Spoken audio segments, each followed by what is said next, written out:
Boa noite, está entrando no ar mais um Entre Livros, um programa que está no seu quarto dia. A gente está entrando todos os dias ao vivo aqui diretamente da Bienal Brasil do Livro e da Leitura. E hoje é mais um encontro. Eu sou Renana Lessa, estou aqui com vocês mais uma vez.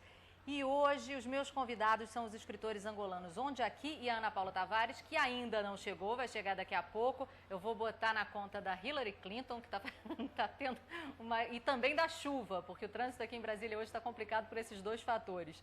E também estou com o especialista em literatura afrodescendente, Eduardo Assis Duarte. Bom, você pode acompanhar o nosso programa, vale lembrar, em tempo real, também na web ou na TV Brasil Internacional, que está presente em 69 países, inclusive na África. E eu estou dizendo inclusive na África porque o nosso tema hoje é a literatura africana contemporânea. E um dos destaques dessa Bienal é esse, né, a literatura africana, exatamente pela riqueza e pela importância cultural e pela diversidade. Não existe apenas uma literatura, a gente tem sempre que se referir a ela no plural, não é isso? Vocês concordam comigo? Pois é, e ela vem representada por uma gama de autores, muitos deles estão lançando livros pela primeira vez aqui no Brasil, inclusive um dos homenageados, porque essa Bienal tem dois homenageados, um é o nosso Ziraldo e o outro é o nigeriano Wole Soyinka, que foi prêmio Nobel em 86, primeiro prêmio Nobel negro, não é isso, de literatura, e apesar de ter sido prêmio Nobel em 86, só agora que o primeiro livro dele está sendo lançado aqui no Brasil. Eu comprei um para mim, claro, né, um exemplar, que é O Leão é a Joia, que é um texto teatral dele, porque ele é de origem iorubá, né, uma família humilde, e escreveu textos, manifestos, né, textos políticos, escreveu romances e tudo, e esse texto aqui é um texto teatral, está sendo lançado agora pela primeira vez aqui na Bienal. Por que alguns leitores ainda não chegam para a gente? Essa é uma boa pergunta, não é? É uma boa pergunta? Exatamente. Mas eu sei que você tem aí um furo, né, Eduardo, para me passar, que ele estava me contando aqui nos bastidores antes da gente começar, que os brasileiros leem bastante os africanos. Cada vez mais. Os brasileiros cada vez mais estão lendo os africanos. Você tem ainda, são primeiros indícios que nós estamos colhendo, nós não temos ainda material estatístico para estar colocando em termos de vendagem, mas do ponto de vista da universidade, do volume de artigos, teses e dissertações que são produzidas hoje no Brasil, essas dissertações predomina o estudo de autores africanos, principalmente das 5 literaturas africanas de língua portuguesa, predomina largamente sobre o estudo de autores portugueses. Então, hoje no Brasil, está se estudando mais, está se pesquisando mais os autores africanos do que os autores portugueses. E, em especial, dentre os africanos, os angolanos, os moçambicanos, são-tomenses, guineenses, não é? Enfim, os escritores, não é? E também os cabo-verdianos dos 5 países africanos de língua portuguesa. Esse é um fato e esse fato não demorará muito a chegar às estatísticas. Pois é, e o Eduardo, eu não falei, ele é doutor e pesquisador de afrodescendências na literatura brasileira, ou seja, essa literatura africana, a matriz África também influencia muito, influencia em tudo, né, nossa exatamente, cultura. porque nós temos nós temos uma larga população afrodescendente no Brasil. Quer dizer, nós temos hoje, apesar de todo o trabalho do que a gente chama de branquitude, todo o esforço histórico-cultural de branqueamento do Brasil, de embranquecimento, né, inclusive do ponto de vista da cultura, você tem uma maioria afrodescendente de população que se assume enquanto afrodescendente, e você tem um largo espectro de escritores e escritoras negros brasileiros que só agora começam a ter uma visibilidade maior na literatura brasileira. Mas tem uma contribuição imensa para dar à literatura brasileira. Olha, ela chegou. Seja muito bem-vinda, Ana Paula Tavares, que está aqui com a gente. A Ana Paula Tavares, eu vou mostrar aqui o livro. Eu ainda não mostrei o do Onde Aqui, eu vou mostrar então. O livro do Onde Aqui está aqui também. E o livro da Ana Paula. Ana Paula tem uma coisa de... Eu vou te pedir para usar o microfone de mão por enquanto a gente não microfona você, no intervalo a gente faz isso. Nos seus livros de poesia, você aparece como Paula Tavares. Por que você gosta de fazer essa distinção entre entre Ana Paula Tavares é uma autora e Paula Tavares é outra? Ou são meio que irmãs? Foi um acidente. Há muitos acidentes de percurso na vida dos poetas. E o primeiro livro publicado pela União de Escritores Angolanos saiu, o livro de poemas saiu Paula Tavares. Então eu, a partir daí, decidi manter o Paula Tavares para a poesia e Ana Paula Tavares para a prosa. Pode ser que um dia a poesia recupere o Ana Paula. Portanto, foi só um acidente, não é nenhuma declaração de princípios. Okay. E o Ondjak escreve, os dois são de Angola, né? E o Ondjak escreve muito sobre uma realidade de Luanda. É sempre biográfico, autobiográfico, assim, ou pelo menos sempre tem alguma lembrança ali, por mais que inconscientemente? Boa noite. Não, sabe, a questão é que os primeiros livros que chegaram ao Brasil, tratou-se do Bom Dia Camaradas, depois dos Da Minha Rua, inclusivamente este, são livros que têm como pano de fundo uma Luanda dos anos 80, também um livro chamado Avó 19. Então aqui criou-se essa ideia que eu só escrevo sobre isso. Eu tenho livros de ficção que não estão presos, são ficção pura, tenho poesia e tenho livros infantis. Portanto, às vezes, sim, passa por Luanda. É porque eu estou lendo aqui. Hoje eu fui, né, ao encontro que o Ondjak participou, o Eduardo também, junto com a Paulina Chiziane. E aqui você fala, né, tem a sua avó, 19, você estava contando histórias da sua avó, e aí você disse que tem um livro em que você meio que se vinga de um namorado que a sua avó inventava que tinha, um namorado soviético. Então, assim, claro, por mais que às vezes alguns personagens, não sempre, mas alguns personagens seus, às vezes, que não existam, mas que são influenciados pela sua vivência. Não, claro, os personagens são sempre uma construção, digamos, a um lado verídico. A minha avó é verídica, obviamente, ainda é verídica, felizmente. Embora às vezes eu não sei bem se ela é verídica ou se não é verídica, mas digamos, ainda está materializada aqui entre nós. E ela tem, de facto, em torno, ela não só tinha personagens que, digamos, eram satélites da vida dela, como ela inventava alguns outros. Agora, a escrita é isso, não é? A escrita é nós sabermos selecionar quais desses personagens vale a pena trazer para o nosso universo literário, porque não podemos falar de todos nem de tudo, não é? Então é uma certa seleção. Você não gosta dessa coisa de escritor lusófono ou de país de expressão portuguesa? Você prefere de língua portuguesa? Por quê? Eu queria que você explicasse. Não, olha, primeiro porque eu sou uma pessoa que gosta pouco de rótulos, não é? Acho que os rótulos ficam bem em frascos de azeitona, em perfumes, em coisas que a gente, latas de atum, que a gente precisa de identificar de certa maneira. Os rótulos, quanto a querer rotular um conjunto coletivo de pessoas, eu acho que isso é mau. E, portanto, eu costumo dizer, e para resumir, porque não podemos estar aqui a noite toda, a questão é que o que existe entre esses povos, o que há sobretudo entre todos nós, Portugal, Brasil, os países africanos de língua portuguesa, Timor-Leste, a Galiza, esses territórios, o que eles têm é um laço afetivo que passa pela língua portuguesa. Por isso é que eu defendo essa terminologia, essa certa designação que é comunidade de língua portuguesa. Não tem que ser país de língua portuguesa, basta 2 pessoas fazem uma comunidade.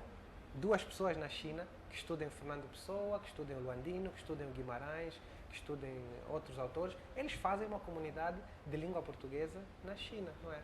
É só isto. A lusofonia, eu penso que houve uma deturpação política muito estranha e eu, pelo menos, não me identifico com esse termo, mas respeito que as pessoas optem por usar esse termo. Não é? Você falou de Guimarães porque Guimarães Rosa é um dos autores brasileiros que você aprecia. Sim, né? Guimarães Rosa e a própria Clarice Lispector fazem um tríptico com o Borges, que são 3 nomes que a Academia Sueca se esqueceu de premiar. Está a ver? É errado Guimarães Rosa e a Clarice não terem ganho o Prémio Nobel.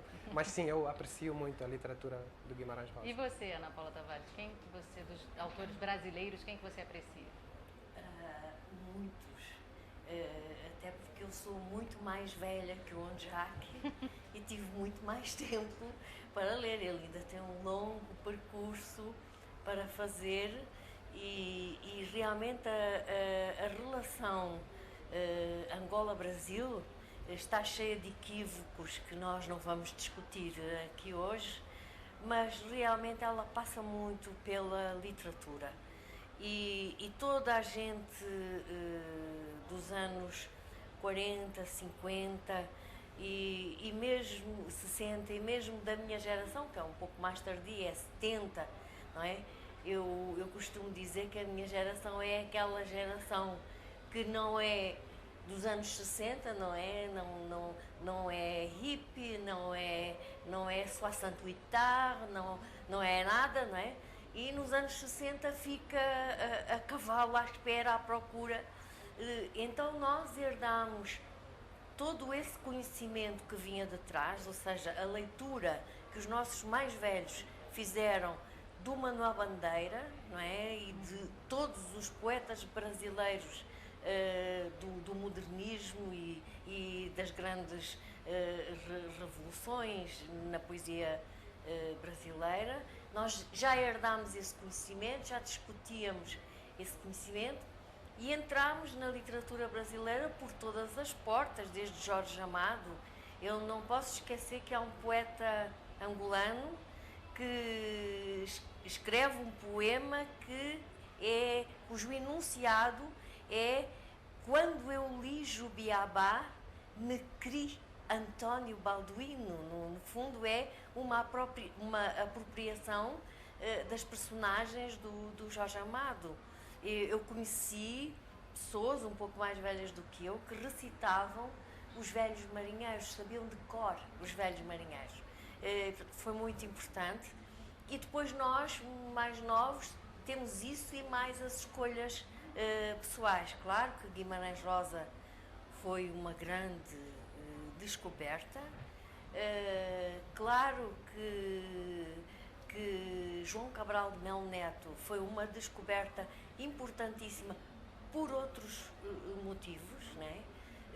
Se um foi a entrada naquele alumbramento das possibilidades inesgotáveis da língua e da realidade, o outro foi endireitar as coisas, quer dizer, escrever a ponta seca.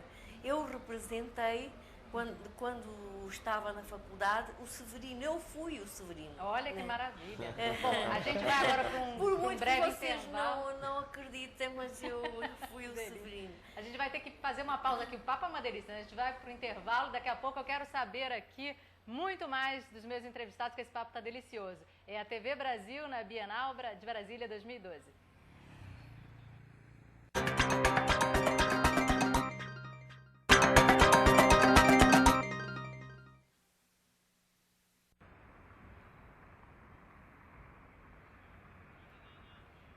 A gente está de volta com o programa Entre Livros, diretamente aqui da Bienal de Brasília 2012. E eu estou aqui conversando com dois escritores angolanos, o Ondiaki Ana Paula Tavares e também com o Eduardo Assis Duarte. E eu quero saber, Ondiaki, o seguinte, um livro pode ser uma plataforma para falar de questões políticas também. E a gente sabe que vários países africanos passaram por guerras civis, passaram por momentos lamentáveis.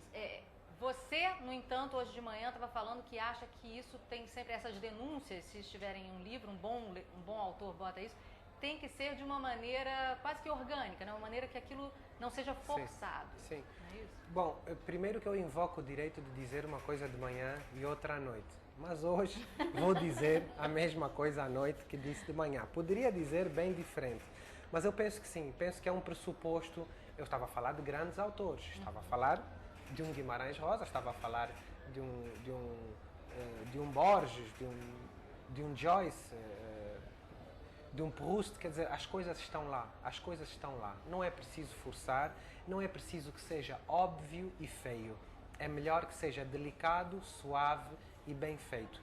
E é disso que a literatura se faz, ou melhor, é disso que se fazem os grandes livros, não é? As denúncias aparecem, necessariamente, não é? Eu acho que eu estava a tentar dizer que acho que alguns autores, nem todos, mas alguns autores, têm um grau de reflexão sobre o mundo que é muito constante e muito profundo. Quando escrevem, isso revela-se. Não é preciso planificar. Era isso que eu queria dizer. Eu penso que o mote de um livro ele deve ser literário. Se é panfleto político, há outros espaços para isso. Agora, pode-se fazer política e, naturalmente, o livro acaba por fazer política. E nem todos os livros devem, né, todos os livros feitos em África devem falar sobre apenas esse mesmo assunto, não é isso? Exatamente. E também como fugir dessa coisa, porque de repente o leitor brasileiro, né, que leu um livro ou outro, como fugir dessa imagem, né, da África exótica, né, daquela África que é a primeira África que vem à cabeça? Isso vem acontecendo, não é? Isso vem acontecendo nas grandes literaturas africanas todas, quer dizer, isso vem acontecendo na literatura angolana muitíssimo, na literatura de Moçambique também, enfim, que é a questão da transcendência. Quer dizer, você vai fundo nos seus problemas humanos e evidentemente sociais, e culturais, e políticos, etc, etc.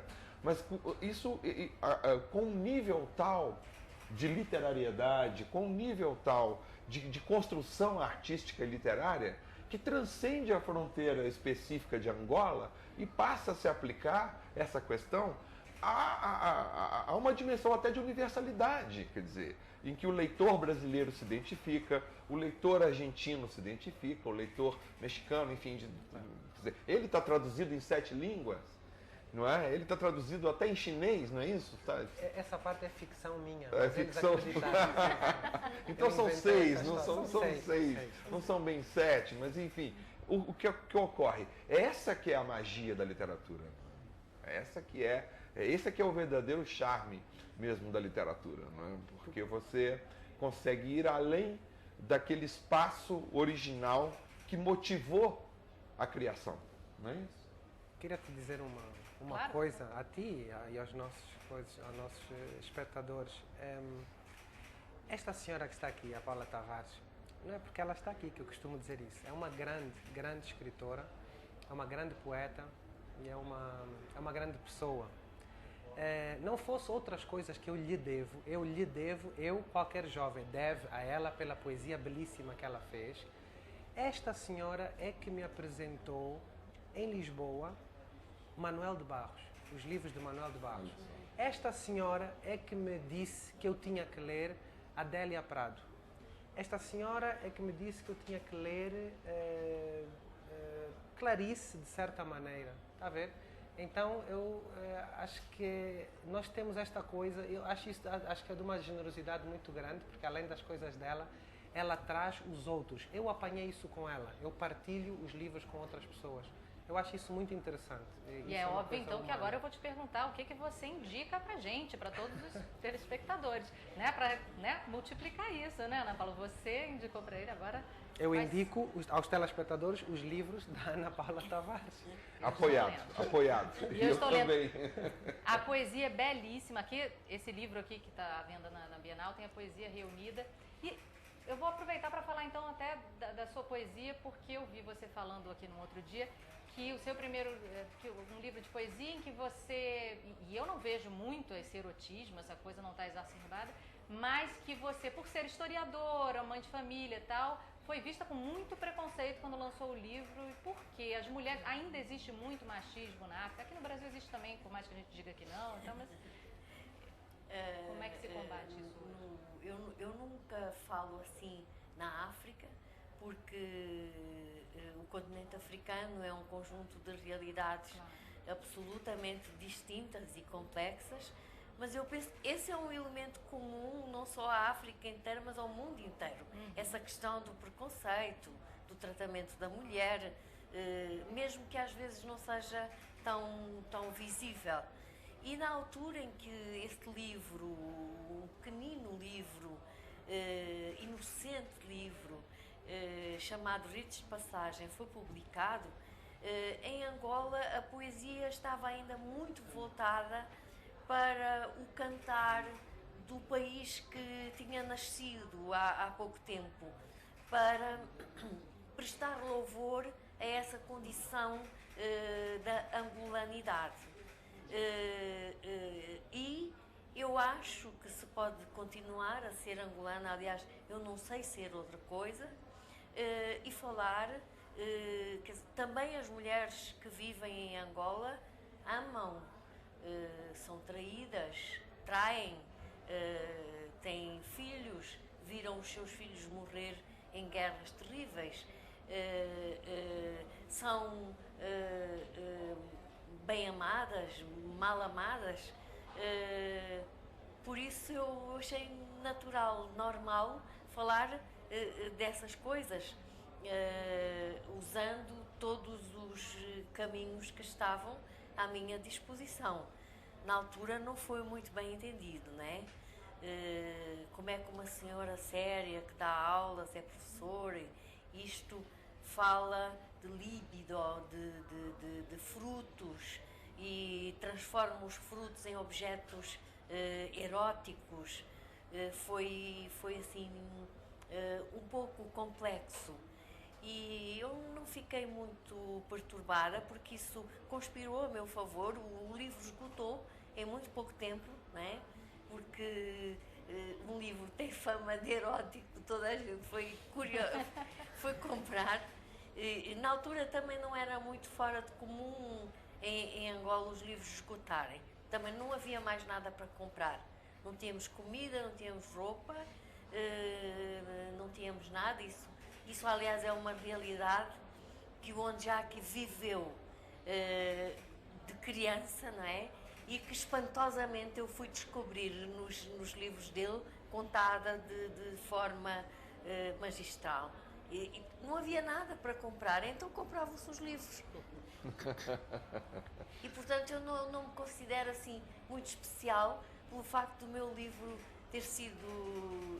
ter esgotado. Aliás, durante anos e anos o livro foi estudado no Brasil, em Portugal, com fotocópias, e eu dizia sim, façam fotocópias, porque é mesmo assim. Então pensei que se houver desse livro 1 ou 2 poemas que sobrevivam à erosão do tempo, então está bem. O trabalho foi bem dado. Os insultos são assim mesmo. Quando uma pessoa publica, expõe-se, arrisca. Isso.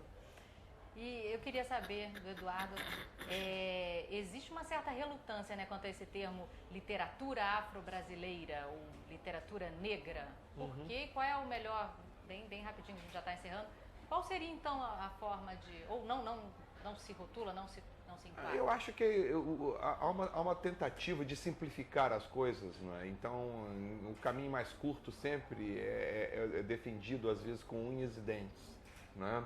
Para o professor que está em sala de aula, é muito mais cômodo ficar na generalidade, não entrar nas especificidades, não entrar nos detalhes, não entrar em aspectos importantes que estão em paralelo aos veios principais. Quer dizer, é evidente que existe uma grande literatura brasileira, de grandes nomes como esses todos que foram citados aqui, não é? Do Carlos Drummond de Andrade, de Vinícius de Moraes, e de Guimarães Rosa e de tantos outros mais. Mas, no entanto, nós temos um conjunto imenso de escritores negros brasileiros ou afrodescendentes, como queiram, que, via de regra, ou quando são lembrados, quando são canonizados, são embranquecidos, e o grande exemplo disso é Machado de Assis.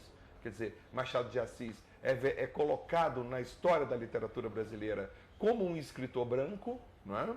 E quanto a demais outros escritores, grandes escritores negros, que publicaram ao longo da vida, ao longo do século XX, diversos deles, como Solano Trindade, Lino Guedes, Abdias Nascimento, Oswaldo de Camargo e inúmeros outros escritores. Quer dizer, e contemporaneamente você tem um grupo enorme de grandes escritores, e a jovem literatura brasileira se vale muito dessa vertente afro, que está em Paulo Lins, em Cidade de Deus, que está na Ana Maria Gonçalves com O Defeito de Cor, que está no novo livro de Paulo Lins agora, nos romances do Ney Lopes, que nós estamos ainda agora ver o debate com ele.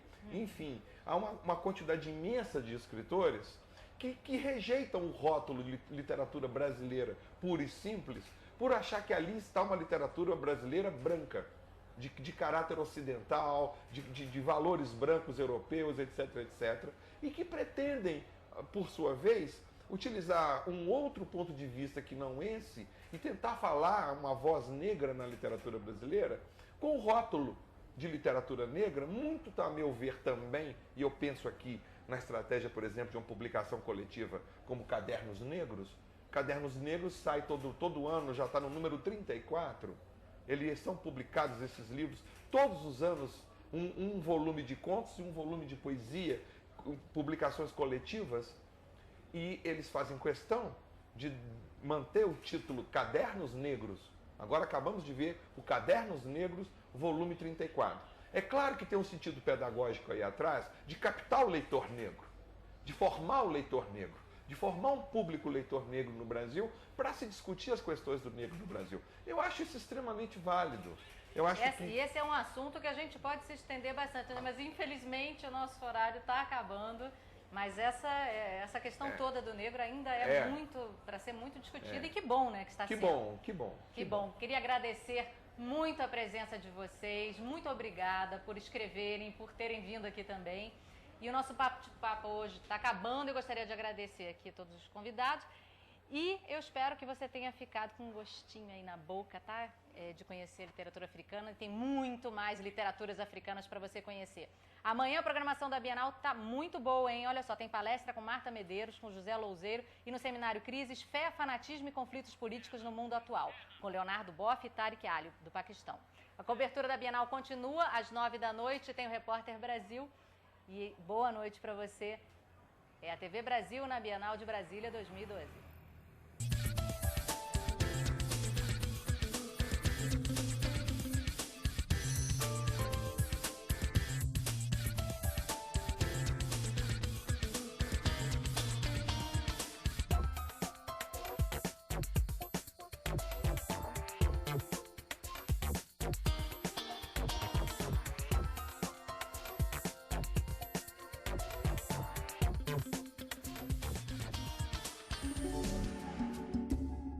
Amanhã, na primeira Bienal Brasil do Livro e da Leitura.